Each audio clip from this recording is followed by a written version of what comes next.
The history of science would appear totally different today were the book collection of Alexandria with us to this day. And third, even where it was not lost, much of it remains a mystery. Undeciphered still are writings at Easter Island, tablets at Mohenjo-Daro in Pakistan, and Mayan scripts. Some finds will remain unsolved forever.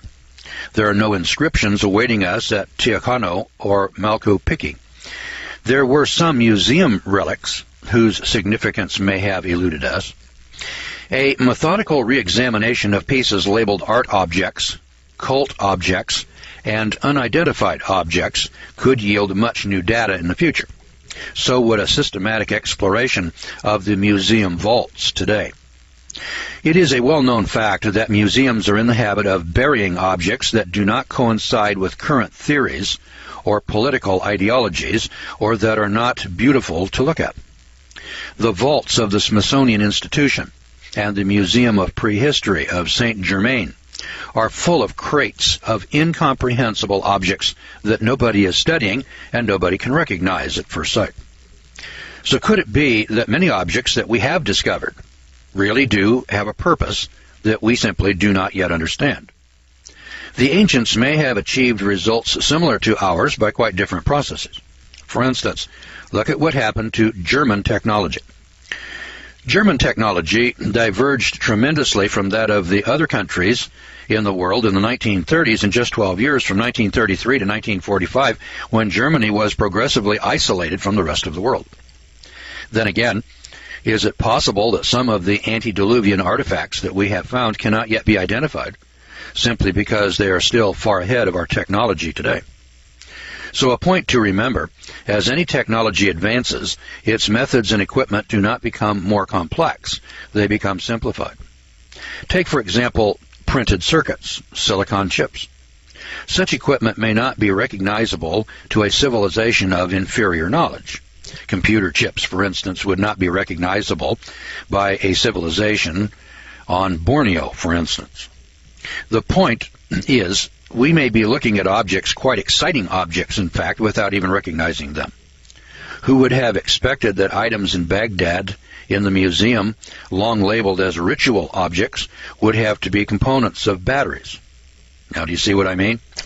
When they were first discovered in 1885, nobody knew what a battery looked like. It wasn't until 1969 that those batteries in the Museum of Baghdad were recognized for what they were and then identified as batteries. That tells us that electricity was known. Electroplating was known. We know that from metallurgical objects today. Now here's a tantalizing thought. Other relics still await discovery. Some authentic and incredibly ancient documents are known to be safely locked away. You and I may never see them. These forbidden treasures are known to be concealed in 4 places. First, in the catacombs beneath the Potala in Lhasa, Tibet. The vaults in the Vatican Library, to which even the Pope does not have access.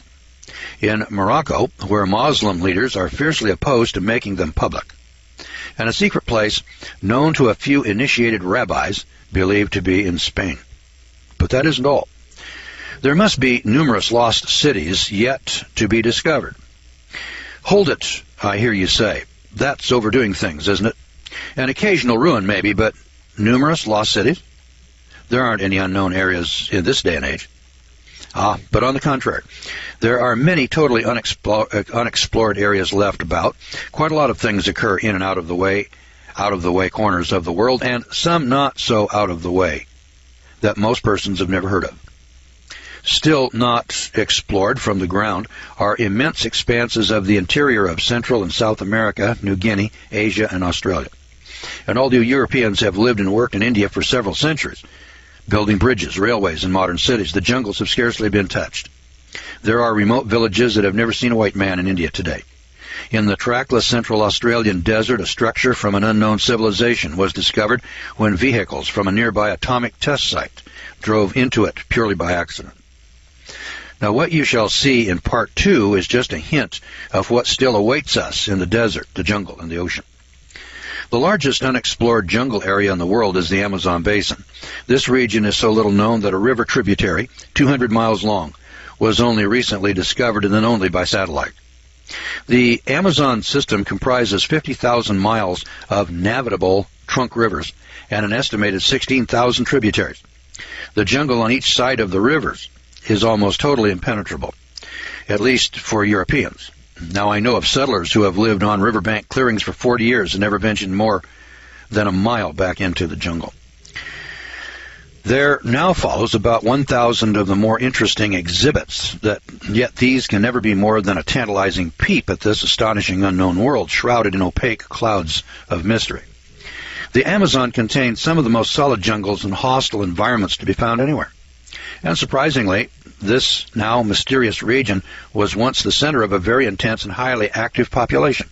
Large cities flourished there, with high-volume commercial traffic to the Andes. And despite satellite technology, we face almost insurmountable problems in locating many of these remains. A pilot over the Amazon may spy towers, villages, or ruins and pinpoint them and report them.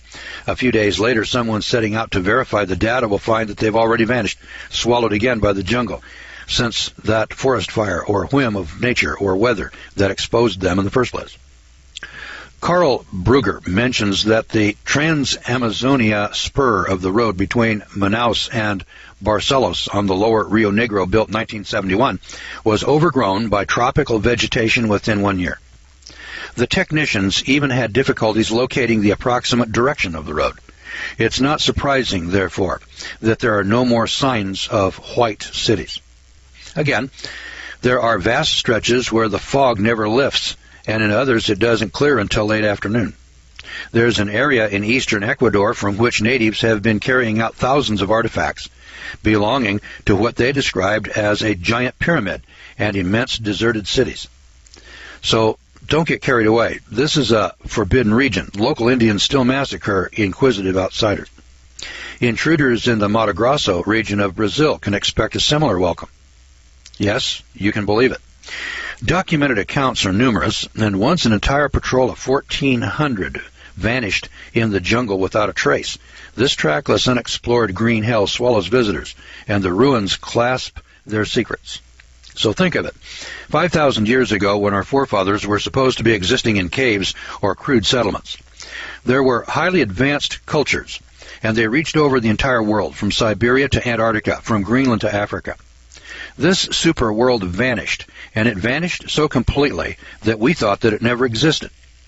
It's not unlikely that a whole empire could disappear like this. The more advanced the culture, the more easily it could vanish without a trace. If it were so advanced, then its powers of destruction must also have been enormously advanced. But more on that later. What an epic. The wonder is that despite wholesale obliteration of the evidence, there are still many thousands of pieces that do survive, written records, oral traditions, and physical remains. So let's take a look at some of these physical remains again. We've been looking at about 19 of these. Remember, there's geography, astronomy, cosmology, mathematics, metallurgy, large-scale construction, construction techniques, social organization, engineering, mechanical devices, everyday items, clothing, art, medicine, flight, space travel, ancient science, civilization, electricity, and weaponry.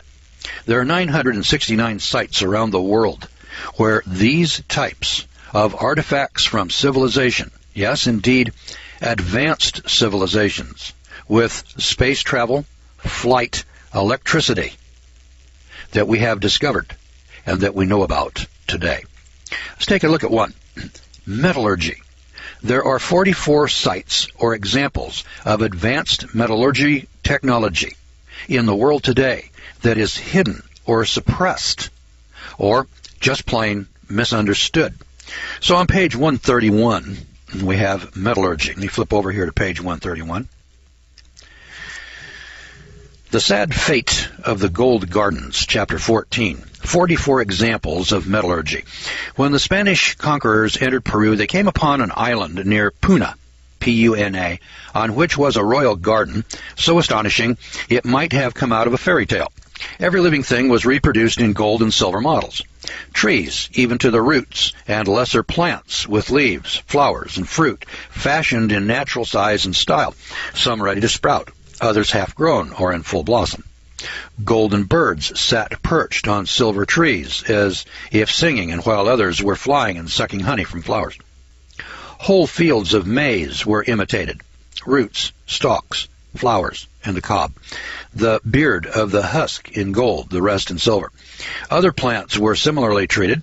A flower or anything of a yellow tint in real life was done in gold. The other parts were done in silver. And from the trees hung nuggets of fruit. Nothing remained uncopied. Rabbits, foxes, mice, lizards, lions, tigers, stags, snakes, all were set in their natural surroundings to enhance reality.